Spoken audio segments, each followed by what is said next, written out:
Hello student, we have discuss in our last video. जैसे कि last video में Rahul sir आप लोगों से डिस्कस कर चुके थे। लास्ट वीडियो में आप लोगों को क्रोमेटिन मटेरियल के बारे में बताया था, ठीक है, और न्यूक्लियस और न्यूक्लियस के बीच में क्या डिफरेंसेस होते हैं इनके बारे में भी डिस्कस किया था, ठीक है।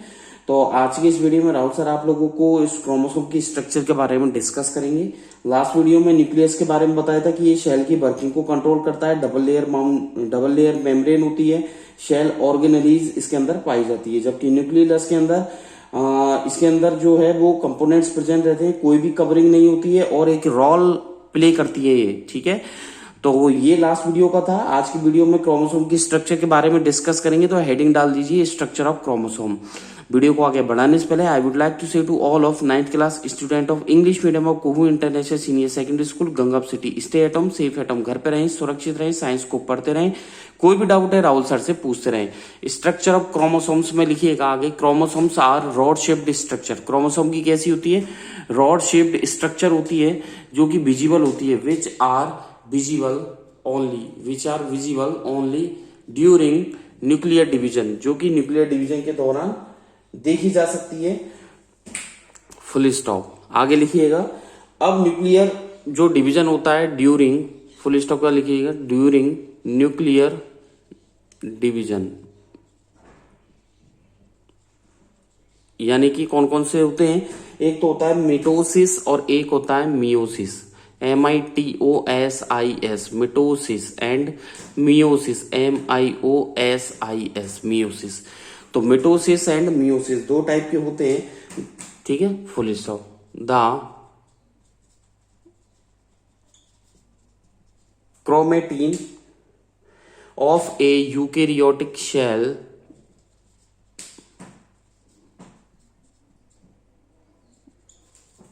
Chromatin of a eukaryotic cell nucleus,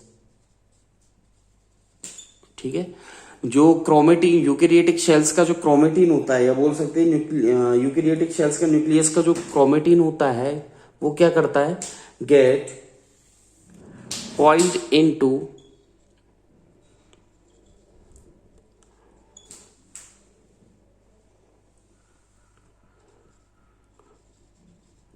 tight compact structure called chromosomes.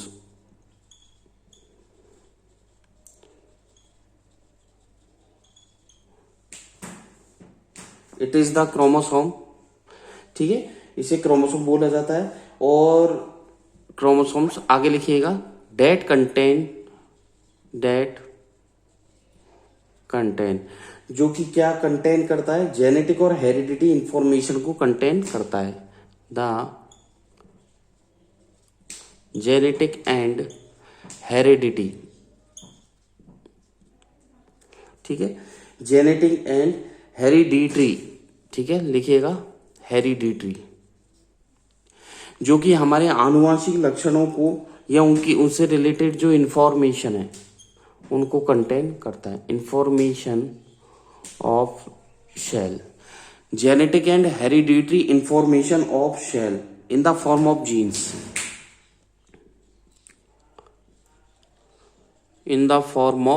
genes, okay. और हर एक क्रोमोसोम दो कंपोनेंट का बना होता है, डीऑक्सोराइबो न्यूक्लिक एसिड और प्रोटीन का बना हुआ रहता है, ओके। नीचे लिखिएगा स्टार लगा करके, each chromosome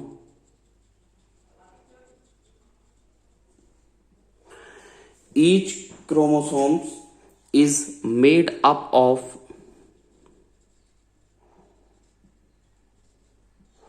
two components, okay. First लिखे डी, ओके, एक सेकेंड, फर्स्ट लिखे D oxy ribo nucleic acid, and second लिखे, फर्स्ट लिख दिया D oxy ribo nucleic acid and second लिखे प्रोटीन्स। प्रोटीन्स कौन से? हिस्टोन्स या एसिडिक प्रोटीन्स बोल सकते हैं। प्रोटीन्स कौन से? Histones, and HISTONES histones and acidic proteins.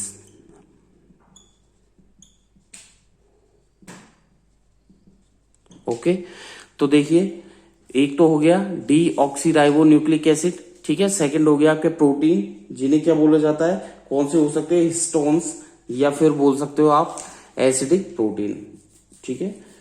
आगे लिखिएगा एरो लगा करके, जो डीएनए होता है यानी कि शॉर्ट में क्या बोला जाता है, डीएनए, ठीक है। DNA of eukaryotic cells, eukaryotic cell का जो डीएनए होता है, ठीक है ना, वो टाइटली कॉइल्ड रहता है, जिसे हिस्टोन्स प्रोटीन बोल सकते हैं। The DNA of eukaryotic sales is coiled tightly, okay, around proteins. Protein के चारों तरफ मैं ये बताना चाह रहा हूं, प्रोटीन के चारों तरफ जो यूकेरियोटिक सेल्स का डीएनए रहता है वो उसको टाइट पकड़े रहता है, ओके। और इसे बोला जाता है अराउंड प्रोटीन कॉल्ड, क्या बोला जाता है, हिस्टोन्स। उसे हिस्टोन्स बोला जाता है, जो कि क्या हेल्प करता है, विच हेल्प किस में करता है, पैकेजिंग करने में डीएनए की, ओके। कॉमा लगा लिखिए, which help in the packaging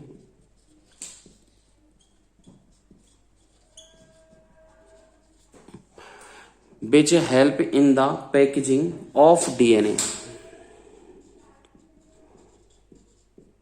ठीक है। डीएनए की पैकेजिंग करने में हेल्प करता है, ठीक है। आगे चलें, बात करें डीएनए जो होता है मोस्ट इंपोर्टेंट ऐसा कंपोनेंट है क्रोमोसोम्स का। आगे लिखिएगा डीएनए फुल स्टॉप लगा करके, DNA is the most important component, DNA is the most important component of the chromosome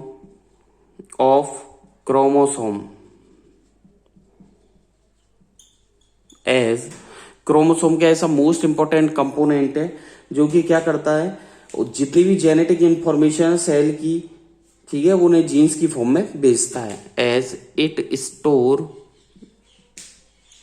क्या स्टोर करता है, जितनी भी जेनेटिक इंफॉर्मेशन है, ऑल जेनेटिक इंफॉर्मेशन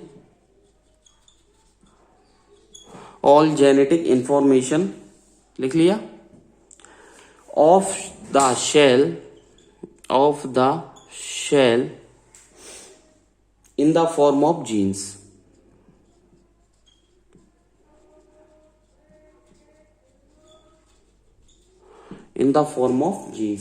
आगे चलें, बात करें, डायग्राम भी बताऊंगा और न्यूक्लियस का फंक्शन भी बताऊंगा। नीचे स्टार लगा करके लिखिएगा ईच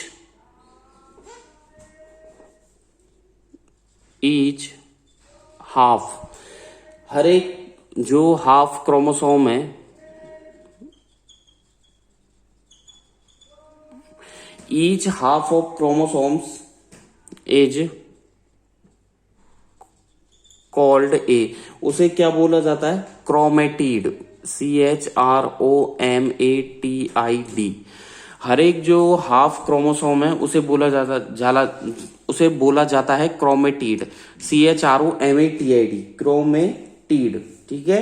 एज, अगर आगे की तरफ बात करें, एंड एज लॉन्ग एज, आगे की तरफ देखें तो इसके जो आर्म्स होते हैं, these 2 arms, as long as these 2 arms are attached, these 2 arms are attached रहते as the, किस पर अटैच रहते हैं, बोल सकते हैं सेंट्रोमेयर पर। ये एज नहीं है, एट कर लीजिए, at the centro, CENTRO, centromere, MERA, centromere पर ये अटैच रहते हैं, मतलब क्रोमोसोम का जो आधा पार्ट है वो किस पर अटैच रहता है, सेंट्रोमियर पर। दे आर, फिर आगे लिखिएगा, दे आर कॉल्ड, उन्हें क्या बोला जाता है, सिस्टर क्रोमेटिड। मतलब जैसे हमारा कोई रिलेशन होता है ना सिस्टर और ब्रदर का, ऐसे ही इसमें नाम रख दिया गया है sister chromatids, CHROMATIDS, sister chromatids. Okay, आगे देखिएगा, अगला स्टार लगा करके लिखिएगा, during cell division. Cell division जब होता है, ड्यूरिंग सेल डिवीजन, दीज, जो ये सिस्टर क्रोमेटिड्स है, आगे लिखिएगा, दीज सिस्टर क्रोमेटिड्स, ये जो सिस्टर क्रोमेटिड्स होती हैं, ये क्या करती है, सेपरेट हो जाती है और हर एक क्रोमेटिड इंडिपेंडेंट डॉटर क्रोमोसोम बनाती है। मैं आपको बना करके बताऊंगा।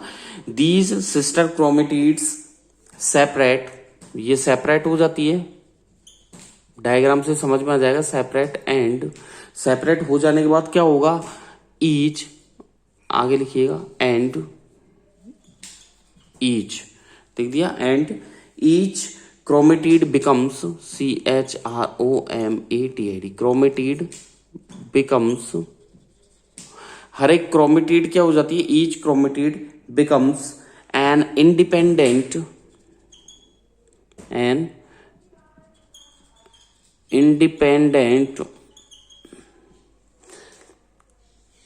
Daughter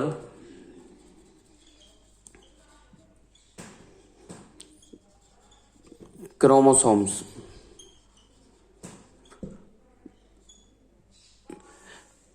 N independent daughter chromosomes. Okay, अब चलते हैं डायग्राम की तरफ, मैं आपको डायग्राम बना करके बताऊंगा। यहां तक तो क्लियर हो ही चुका है आपका, चलते हैं आगे एक तरफ, बात करते हैं डायग्राम पर, इसे रफ कर देते हैं।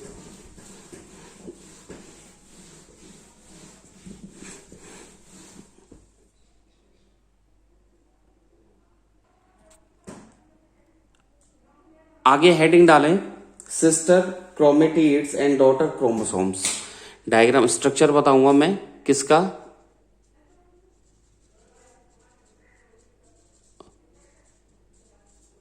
Sister chromatids.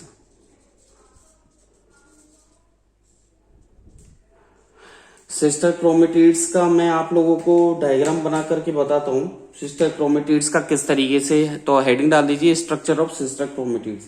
ये इस तरीके से होती है, जैसे बोल सकते हो आप लोग, जैसे मैग्नेट के ऊपर जो आयरन फिलिंग्स ऐड हो जाती है ना, अट्रैक्ट होकर के चिपक जाती है, ये इस तरीके से बनेगा।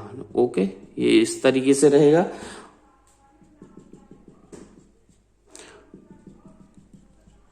ओके, ये इस तरीके से,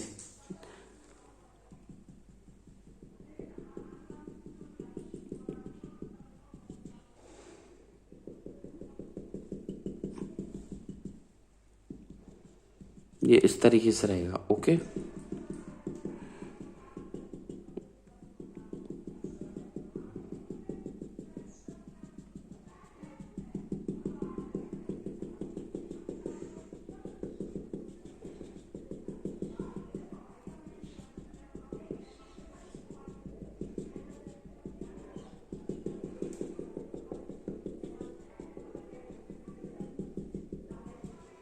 ये सिस्टर क्रोमेटिड्स का इस तरीके से रहता है।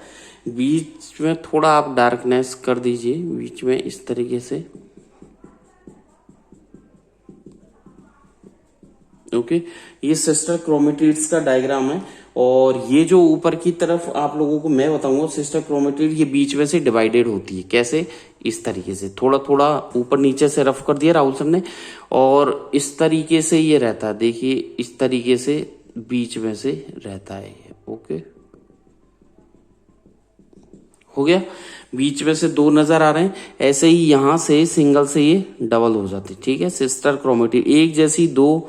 ओके, एक जैसी दो, देख लीजिएगा, यहां भी आप लोगों को नजर आ रहे होंगे ये। ठीक है, डबल, ऐसे ही यहां पर ये डबल हो गए। तो ये सिस्टर क्रोमेटिड्स है, इनका नाम लिखिए, sister chromatids. Okay, next diagram पे चलते हैं। नेक्स्ट डायग्राम आता है आप लोगों के, बात करेंगे डॉटर क्रोमोसोम्स की। अगला डालें structure of daughter chromosomes.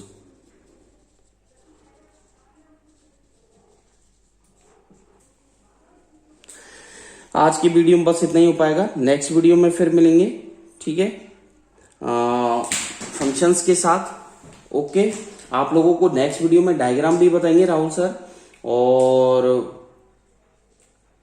Functions of nucleus के बारे में बात करेंगे। तो मैं आप लोगों को डायग्राम के बारे में एक बार क्लियर कर दूं, ठीक है। तो चलते हैं डॉटर क्रोमोसोम्स के डायग्राम पर। ओके, तो स्ट्रक्चर जो होगी डॉटर क्रोमोसोम्स की, तो आप देख लीजिए वो किस तरीके से होगा। सबसे पहले ये देख लीजिए सिंगल। ओके, सिंगल था, सिंगल के अंदर एक क्रोमोसोम्स होगी, वो किस तरीके से होगा, वो इस तरीके से होगा, देख लीजिएगा क्लियर। ये हो गया। ओके, ये इस तरीके से क्लियर दिख रहा है आप लोगों को। चले आगे बात करें क्रोमोसोम्स डुप्लीकेशन किस तरीके से होगा।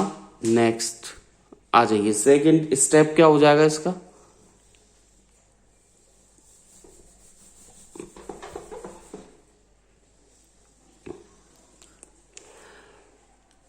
सेकंड स्टेप में क्या होगा, दो ये अटैच होंगे, वो कैसे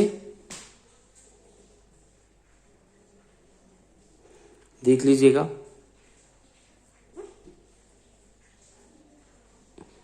यहां से हो गया। ओके, ये हो गया, ये इस तरीके से हो गया अटैच। बहुत अच्छी बात, ठीक है। ये डबल हो गए, नीचे चलेंगे दोनों सेपरेट हो जाएंगे, ठीक है। तो आज की वीडियो में बस इतना ही, नेक्स्ट वीडियो में फिर बात करेंगे आप लोगों से डायग्राम के बारे में। ओके, ये थोड़ा सा और है, मैं इसको क्लियर कर देता हूं, ठीक है। एक यहां पर और ये डिवाइडेड हो जाएगा। डिवाइडेड के बाद देख लीजिएगा, एक यहां पर सेपरेशन हो गया, एक यहां पर सेपरेशन हो गया, दो का सेपरेशन हो गया। अगेन वो कैसे, ये इस तरीके से।